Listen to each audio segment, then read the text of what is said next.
രുചികരമായ നാടൻ ഒരു കറിയാണ് ഞാൻ ഇന്ന് ഉണ്ടാക്കാൻ പോകുന്നത്. അതിന് വേണ്ടിയിട്ട് നമുക്ക് കർമൂസയും ചെറിയ ചേമ്പും ഒന്ന് അരിഞ്ഞെടുക്കാം കേട്ടോ.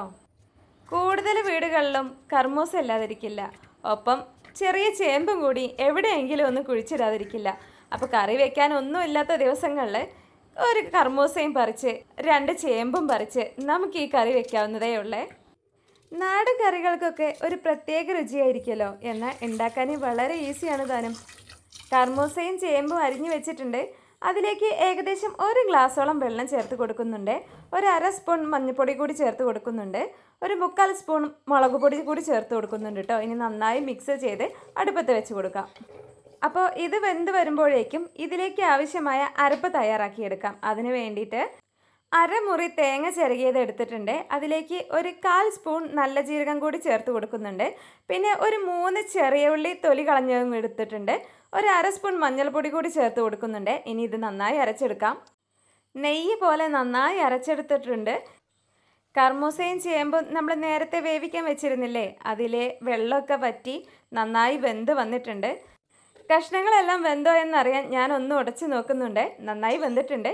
ഇനി നേരത്തെ തയ്യാറാക്കി വെച്ച അരപ്പ് നമുക്ക് ഇതിലേക്ക് ചേർത്ത് കൊടുക്കാം. ജാറിലേക്ക് അല്പം വെള്ളം ഒഴിച്ചു കൊടുത്ത് ഒന്ന് ചുറ്റിച്ച് കറിയിലേക്ക് ഒഴിച്ചു കൊടുക്കാം. ആവശ്യത്തിന് വേണ്ട വെള്ളം ഇപ്പം തന്നെ ഒഴിച്ചു കൊടുക്കാവുന്നതാണ്. അധികം വെള്ളമൊന്നും ചേർക്കാതിരിക്കുന്നതാണ് നല്ലത്. 2 ഗ്ലാസോളം വെള്ളം മാത്രം മതി കേട്ടോ.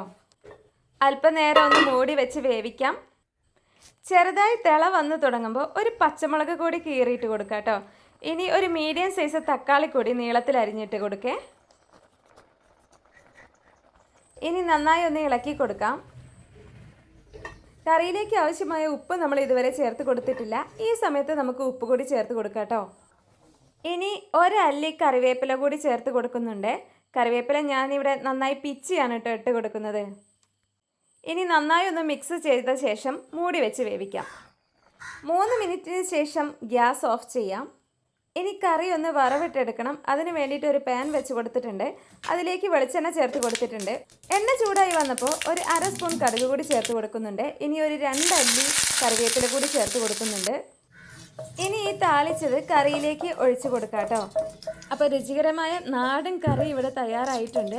നിങ്ങളും ട്രൈ ചെയ്ത് നോക്കിയിട്ട് അഭിപ്രായം പറയാൻ മറക്കരുത്. ഒപ്പം വീഡിയോ ഇഷ്ടപ്പെട്ട ഒന്ന് ലൈക്ക് ചെയ്യാനും സബ്സ്ക്രൈബ് ചെയ്യാനും ഷെയർ ചെയ്യാനും കൂടി മറക്കരുതേ.